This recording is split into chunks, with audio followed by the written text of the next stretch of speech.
안녕하세요 여러분, 반갑습니다. 한 주간 잘 지내셨지요? 우리는 지금 정말 중요하고 또 놀라운 책을 함께 묵상하고 있습니다. 바로 마가복음입니다. 마가복음은 가장 짧은 복음서이지만 어, 가장 매력 있는 복음서라고 감히 말씀드릴 수 있습니다. 예수님이 어떤 분이신지 또 예수님을 따르는 삶이 어떤 것인지를 마가는 잘 짜놓은 이 이야기 구조를 통해서 잘 보여주고 있습니다. 우리는 이 복음서의 모든 구절, 모든 이야기를 살펴보고 있지는 않습니다. 큰 흐름, 큰 이 이야기의 구조를 따라가면서 마가복음 전체를 좀 통합적으로 살펴보기를 원합니다. 이제 이 이야기의 매우 중요한 지점, 전환점에 와 있습니다. 8장 후반부부터는 지금까지와는 전혀 다른 이야기가 펼쳐집니다. 먼저 장소가 다릅니다. 또 사건들의 성격이 다릅니다. 분위기도 전혀 다릅니다. 예수님께서 이 땅에 오셔서 하시고자 하시는 그 일 속으로 더 깊이 들어가게 됩니다. 예수님을 더 깊은 수준에서 만날 수 있습니다. 그 중요한 전환점에 해당하는 말씀을 오늘 함께 살펴보겠습니다. 마가복음 8장 27절부터 34절 말씀을 함께 읽겠습니다. 예수와 제자들이 빌립보 가이사랴 여러 마을로 나가실새 길에서 제자들에게 물어 이르시되 사람들이 나를 누구라 하느냐. 제자들이 여짜와 이르되 세례 요한이라 하고 더러는 엘리야 더러는 선지자 중의 하나라 하나이다. 또 물으시되 너희는 나를 누구라 하느냐. 베드로가 대답하여 이르되 주는 그리스도시니이다 하며 이에 자기의 일을 아무에게도 말하지 말라 경고하시고 인자가 많은 고난을 받고 장로들과 대제사장들과 서기관들에게 버림받아 죽임을 당하고 사흘 만에 살아나야 할 것을 비로소 그들에게 가르치시되 드러내놓고 이 말씀을 하시니 베드로가 예수를 붙들고 항변하며 예수께서 돌이키사 제자들을 보시며 베드로를 꾸짖어 이르시되 사탄아 내 뒤로 물러가라. 내가 하나님의 일을 생각하지 아니하고 도리어 사람의 일을 생각하는도다 하시고 무리와 제자들을 불러 이르시되 누구든지 나를 따라오려거든 자기를 부인하고 자기 십자가를 지고 나를 따를 것이니라. 아멘. 마가복음 전반부에서 예수님은 주로 갈릴리 바다 주변에서 사역하신 것을 볼 수 있습니다. 갈릴리 바다를 건너서 이 마을 저 마을 다니시면서 사람들을 만나시고 그들을 가르치시고 그들의 병을 고쳐주시고 귀신을 내쫓아 주시죠. 제자들을 부르셔서 제자들을 훈련시키시고 그들과 함께 하신 것을 볼 수 있습니다. 가시는 곳마다 사람들이 몰려옵니다. 많은 사람들이 모여들었습니다. 그래서 예수님과 제자들은 잠시 쉴 겨를도 없으실 때가 많이 있었죠. 그렇게 많은 사람들이 예수님께 모여들었기 때문에 예수님께서 기뻐하셨을까요? 그렇지는 않으셨던 것 같습니다.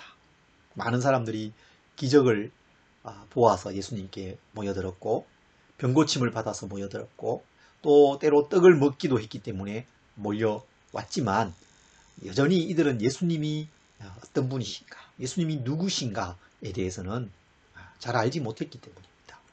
그것은 제자들도 마찬가지였습니다. 그들은 예수님과 함께 있었고 예수님께서 그들을 제자들에게 그 병 고치는 권세와 귀신을 내어쫓는 권능을 주셔서 그들을 각처로 보내시기도 하셨고 그래서 그들이 놀라운 경험을 하기도 합니다. 예수님께서 행하시는 정말 놀라운 장면을 그들은 아주 가까이에서 보았습니다. 그러나 아직도 그들은 예수님이 누구신지 정확히는 모르고 있습니다. 예수님께서 제자들과 함께 배를 타시고 갈릴리 바다를 건너고 있었습니다. 예수님께서 제자들에게 말씀하시죠. 바리새인의 누룩과 헤롯의 누룩을 조심하라. 그들의 교훈을 조심하라는 말씀이었습니다. 바리새인들의 그 외식, 헤롯의 그 방탕함과 세속주의 그런 것들을 조심하라는 것이었습니다. 그런데 제자들은 배에 떡을 안 가져왔는데 주님이 지금 떡 이야기를 하시는구나. 떡 안 가져온 것을 가지고 염려하고 있었습니다.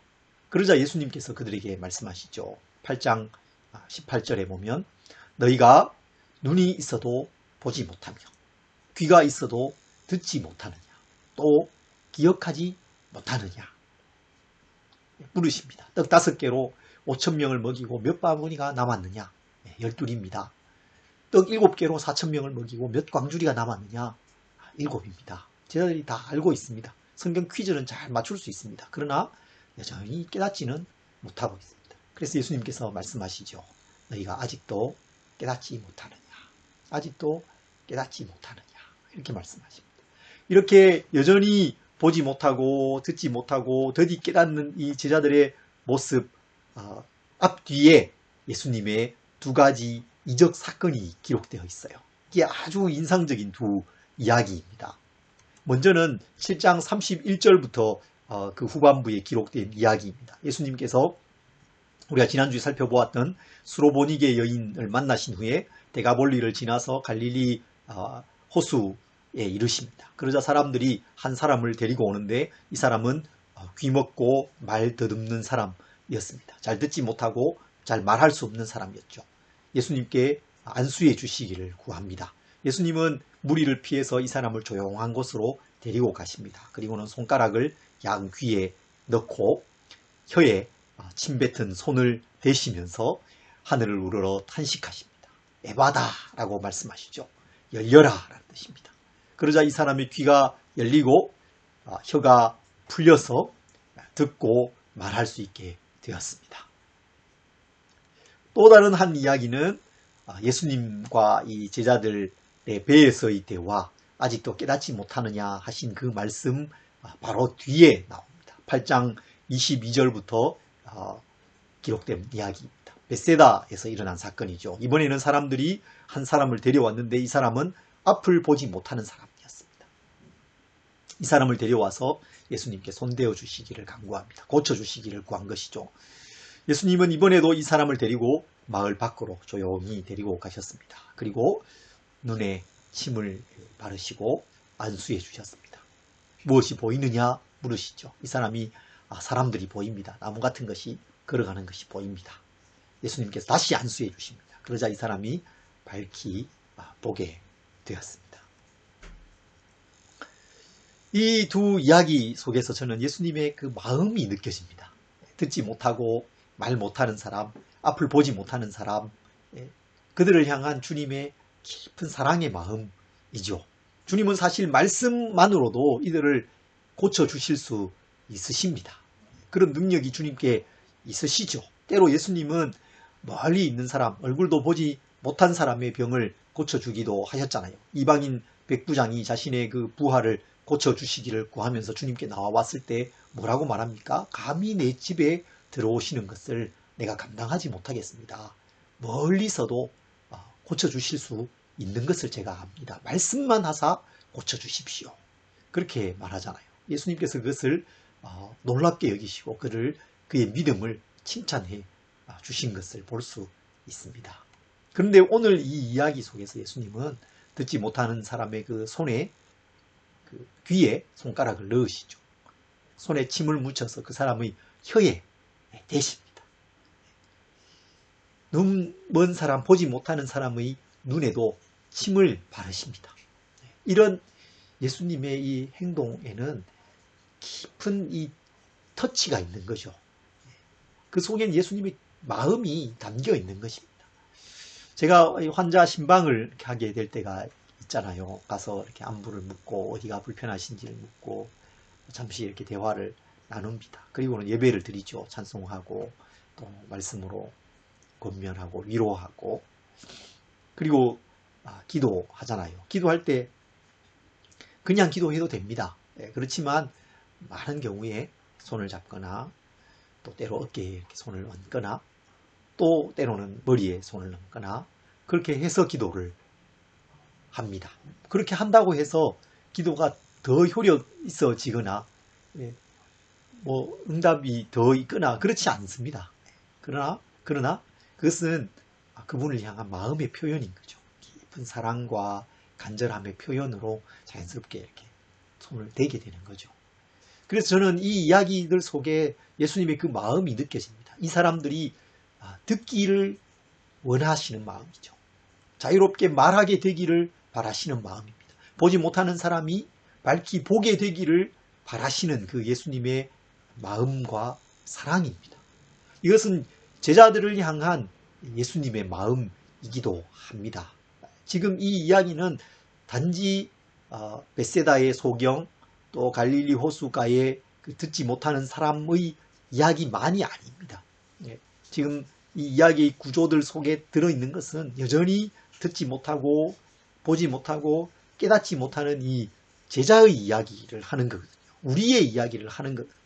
여전히 듣기는 들어도 깨닫지 못하고 보아도 보지 못하고 기억하지 못하는 제자들을 향한 그 예수님의 마음, 그들을 향한 그 간절한 소망, 그것이 이 속에 담겨 있는 것입니다. 예수님은 오늘 우리를 향해서도 동일한 소망, 같은 마음을 가지고 계십니다. 밝히 보고 깨닫고 예수님을 따르는 삶으로 나아오기를 원하시는 것입니다. 이 시대에 주님 주변에 많은 사람들이 있지만 여전히 밝히 보지 못하고 깨닫지 못하는 것을 보게 됩니다. 느끼게 됩니다. 그들을 향한 주님의 그 마음을 우리가 좀 느꼈으면 좋겠어요. 그들에게 손을 대시며 귀에 손을 넣으시며 침을 바르시면서 깊은 터치 가운데서 그들이 보게 되기를 원하시고 듣기를 원하시는 그 주님의 마음을 느끼시고 보시고 주님을 따르는 삶, 밝히 보고 깨닫는 삶으로 나아오기를 간절히 소망합니다. 이런 이야기의 흐름 위에 오늘 이 본문이 있습니다. 예수님께서 제자들과 함께 빌립보 가이사랴 지방을 다니고 계십니다. 길에서 제자들에게 물으시죠. 사람들이 나를 누구라 하느냐? 어떤 사람은 세례 요한, 어떤 사람은 엘리야, 또 어떤 사람은 선지자 중에 하나라고 합니다. 그러자 예수님께서 그동안 마음에 품고 계셨던, 꽁꽁 숨겨 놓고 계셨던 질문을 제자들에게 하십니다. 너희는 나를 누구라 하느냐? 너희는 나를 누구라 하느냐? 가장 중요한 질문, 가장 핵심적인 질문을 제자들에게 하셨습니다. 이때 베드로가 대답하죠. 주는 그리스도십니다. 주는 그리스도십니다. 대답합니다. 베드로의 이 대답을 마태복음은 더 풍성하게 기록하고 있습니다. 주는 그리스도시요 살아계신 하나님의 아들이십니다. 베드로가 그렇게 대답합니다. 예수님께서 바요나 시몬아 내가 복이 있도다. 이를 내게 알게 한 이는 혈육이 아니요 하나님이시다. 그렇게 칭찬해 주셨습니다. 드디어 눈을 뜬 것입니다. 드디어 예수께 대해서 눈을 뜬 것입니다. 예수님이 누구신지 알아보게 되었습니다. 예수는 그리스도라는 이 대답이 바로 눈을 뜨는 것 같은 그런 고백인 것입니다. 정말 중요한 고백이죠. 가장 중요한 고백입니다. 우리의 영혼과 우리의 이 땅에서의 삶의 풍성함과 영원한 생명이 이 고백에 달려 있습니다. 우리에게 가장 중요한 것은 이 인격, 이분, 예수, 이분에 대해서 눈 뜨는 것입니다. 예수님이 누구신지를 깨닫고 고백하는 것, 이것이 가장 중요합니다. 예수는 그리스도십니다. 우리를 죄에서 구원하시는 분이시죠. 죄는 우리의 이 가장 깊은 문제잖아요. 가장 깊은 이 문제의 뿌리입니다. 죄로부터 다른 수많은 문제가 나옵니다. 그리고 우리는 이 가장 깊은 문제의 죄를 해결할 수 없습니다. 세상이 죄로 가득합니다. 죄의 포화 상태입니다. 뉴스를 보면 그 사실을 확인할 수 있습니다. 날마다 확인할 수 있죠. 매일매일 확인할 수 있습니다. 사회 지도층 인사들의 이 죄와 도덕적인 타락 이런 것을 우리가 늘 봅니다. 보면서 분노하고 비난하기도 하지요. 그런데 사실 그것은 우리의 모습인 거죠. 우리의 자화상이죠. 죄에 빠진 인간의 그 실상입니다. 죄로 인해서 우리에게는 참된 행복이 없습니다. 참된 만족이 없죠. 그리고 무엇보다 죄의 결과는 사망입니다.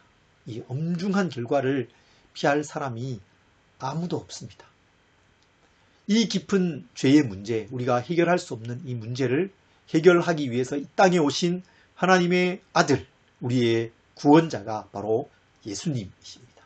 지금 갈릴리 주변을 거닐고 계시고 갈릴리 바다 이 주변의 마을들을 다니시면서 사람들을 만나시고 그들과 대화하시고 제자들과 삶을 함께하고 계시는 분, 빌립보 가이사랴 그 길에서 제자들과 대화를 나누고 계시는 이분이 바로 그리스도십니다. 하나님의 아들이십니다. 구약 성경이 예언한 메시아, 우리의 구원자이심을 믿으시기 바랍니다. 그리스도라는 이 말은 기름 부음 받은 자라는 뜻이죠. 구약에 기름 부어 세운 그 직분, 제사장, 선지자, 왕, 그 직분을 함께 가지고 계신 분이라는 뜻입니다. 예수님이 왕이십니다. 예수님이 그리스도라는 이 고백은 예수님의 내 삶의 주인 되심을 고백하는 것입니다. 내 삶의 왕이심을 고백하는 것입니다. 내가 내 삶의 주인이 되어서 내 마음대로 내가 원하는 대로 살아가는 삶을 이제는 중단하기로 하는 것이죠. 내려놓기로 하는 것입니다. 주님의 주인 되심, 왕 되심을 인정하는 삶을 사는 것입니다. 이것을 날마다 그렇게 살아가는 것이 쉽지 않지 않습니까? 매일매일 우리가 확인하고 고백해야 됩니다. 주님은 그리스도십니다. 주님 나의 구원자이십니다. 나를 이 죄로부터 건지시고 하나님의 자녀 삼으시는 구원자. 주님 나의 왕이십니다. 내 삶의 주인이십니다. 이제 나는 종입니다. 주님을 섬기며 주님께 온전히 순종하며 살아가겠습니다. 그 고백이 여기에 담겨 있는 것입니다. 베드로의 이 고백은 정말로 중요했습니다. 이때로부터 비로소 예수님께서 예루살렘에 올라가셔서 고난받으시고 죽으실 것을, 십자가 지시고 또 부활하실 것을 말씀하시기 시작하셨기 때문입니다. 제자들이 이제 눈뜨기 시작했습니다. 깨닫기 시작했습니다. 예수님을 보기 시작했습니다. 그러자 예수님은 그때부터 예수님께서 이 땅에 오신 목적을 밝히기 시작하셨고 그 길을 걷기 시작하셨습니다. 31절에 이렇게 말씀합니다. 인자가 많은 고난을 받고 장로들과 대제사장들과 서기관들에게 버림받아 죽임을 당하고 사흘 만에 살아나야 할 것을 비로소 그들에게 가르치시되 드러내놓고 말씀하셨다. 비로소 그들에게 가르치기 시작하셨습니다. 예수님께서 그동안 얼마나 답답하셨을까 그런 생각이 듭니다. 예수님께서 꼭 하셔야 되는 일이 있습니다. 이 땅에 오신 목적이 있습니다. 그것은 고난받으시고 죽임당하시고 사흘 만에 다시 살아나야 할 그 일입니다. 그런데 그것을 그동안 누구에게도 말씀하시지 못하셨던 거죠. 왜 그렇습니까? 감당할 수 없었기 때문이죠. 이해하지 못하기 때문이죠. 들어도 듣지 못하고 보아도 보지 못하고 깨닫지 못하니까 말씀하실 수 없었던 것입니다. 이제 주님이 비로소 말씀하기 시작하셨습니다. 드러내놓고 말씀해 하시기 시작하셨습니다. 그런데 이 주님의 말씀에 대해서 베드로가 어떻게 반응합니까? 우리가 잘 아는 대로 베드로가 예수님께 항변합니다. 항변했다라는 이 말은 예수님을 꾸짖었다라는 그런 뜻입니다. 매우 강한 반대의 의사를 예수님을 향해 드러낸 것입니다. 32절부터 34절을 한번 볼까요? 드러내놓고 이 말씀을 하시니 베드로가 예수를 붙들고 항변하매 예수께서 돌이키사 제자들을 보시며 베드로를 꾸짖어 이르시되 사탄아 내 뒤로 물러가라. 내가 하나님의 일을 생각하지 아니하고 도리어 사람의 일을 생각하는도다 하시고 무리와 제자들을 불러 이르시되 누구든지 나를 따라오려거든 자기를 부인하고 자기 십자가를 지고 나를 따를 것이니라. 아직 베드로가 제대로 보지 못하는 것이죠. 눈을 뜨기 시작했지만 제대로 보지 못합니다. 아직 제자들이 제대로 보지 못합니다. 밝히 깨닫지 못합니다. 하나님의 이 계시는 점진적으로 드러나는 것이기도 합니다. 베드로가 예수님을 그리스도라고 고백했지만 그 즉시로 예수님의 오신 목적과 그 하시는 일을 밝히 다 알 수는 없는 것입니다. 베드로의 그 고백은 참되고 진실한 고백이었습니다. 그렇지만 그것이 삶의 고백으로, 삶의 선택으로 자동적으로 이어지지는 않는 것을 이 말씀이 보여주고 있습니다. 예수님께서는 베드로의 그 항변에 대해서 매우 강하게 베드로를 책망하시죠. 꾸짖으십니다. 내가 하나님의 일을 생각하지 않고 사람의 일을 생각하는도다. 사탄아 내 뒤로 물러가라. 그렇게 말씀하셨습니다. 베드로는 예수님에 대해서 눈뜨기 시작했지만 하나님의 일, 예수님께서 하시는 일, 하나님의 나라에 대해서는 여전히 눈뜨지 못한 상태에 있었다는 것입니다. 여전히 사람의 일을 생각하고 있습니다. 자신의 정치적인 성공을 더 생각하고 있습니다. 예수님께서 이루실 나라를 여전히 이 세상 나라로 생각하고 있었던 것입니다. 그러나 예수님이 하실 일은 무엇이었습니까? 고난받는 일이었습니다. 십자가 지는 일이었습니다. 죽는 일이었습니다. 그 고난의 길을 향해서 이제 주님은 올라가기 시작하십니다. 예루살렘을 향한 그 여정을 이제 시작하시거든요. 그러나 제자들은 여전히 그것에 대해서는 잘 알지 못하죠. 예수님에 대해서 알고 믿는 우리까지도 아직 하나님의 일에 대해서는 무지하고 눈뜨지 못한 채 살아갈 수 있습니다. 그렇게 살아가고 그렇게 선택할 때가 너무나도 많습니다. 여전히 나의 성공이 우선입니다. 나의 행복이 더 중요합니다. 나의 가족의 행복이 더 중요합니다. 나의 작은 자존심도 그래서 내려놓지 못할 때가 많습니다. 그리고 하나님의 나라, 이 세상을 향한 하나님의 뜻에 대해서는 잘 모릅니다. 관심을 갖지 않습니다. 다른 사람을 섬기고 교회를 세워가고 하나님의 복음을 전하는 일에 대해서는 관심을 잘 갖지 않는 것입니다. 베드로가 그랬습니다. 다른 제자들도 다르지 않았어요. 이어지는 이야기 속에서 우리는 그것을 계속 확인할 수 있습니다. 또 이 복음서를 기록하고 있는 마가도 젊은 시절의 마가도 역시 그랬습니다. 마가가 여러분 어떤 사람이었습니까? 바울과 바나바의 그 첫 선교팀의 일원이었잖아요. 그런데 그 선교 도중에 이탈해서 돌아가 버렸습니다. 그 일이 나중에 큰 문제가 되잖아요. 바울과 바나바가 이 마가를 두고 다투게 되고 둘이 서로 갈라지게 되는 그런 결과를 초래하게 되었습니다. 마가는 고난과 십자가 지는 삶이 제자의 삶이고 선교의 삶이라는 것을 미처 알지 못했던 것이죠. 여러분, 오늘도 예수님 주변에 많은 사람이 있습니다. 교회에 많은 사람이 있습니다. 그런데 그 많은 사람들이 여전히 자신의 유익을 구합니다. 자신의 성공을 구해요. 자신의 행복과 가족의 행복을 삶의 최고의 가치로 생각합니다. 자신이 속한 그 집단의 이익을 최고의 가치로 추구하고 그것을 추구하면서 살아갑니다. 그러면서 하나님의 일에는 여전히 눈 감습니다.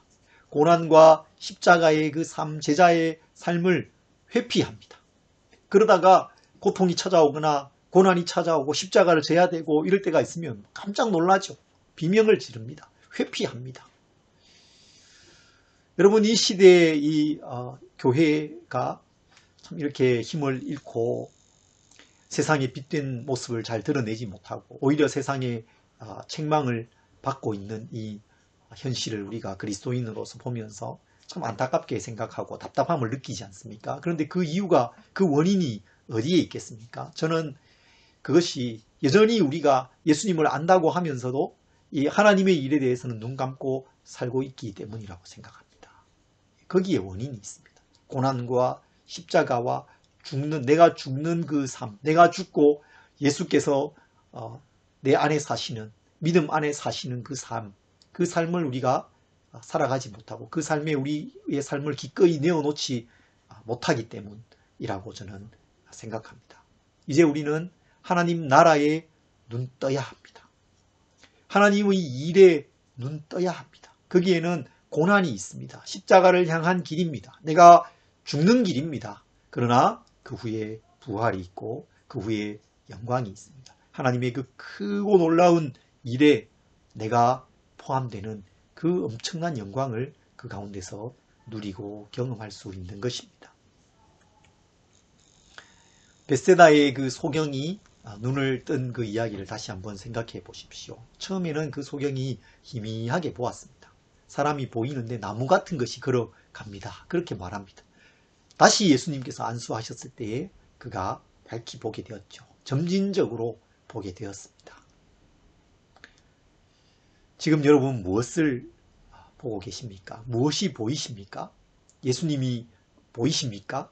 하나님의 아들 그리스도, 십자가에서 대속의 죽음을 죽으시고 부활하신 나의 구원자로 예수님을 보고 계십니까? 믿으십니까? 여러분 믿으셔야 합니다. 내 삶의 주인으로 왕으로 깊이 받아들이시기를 바랍니다.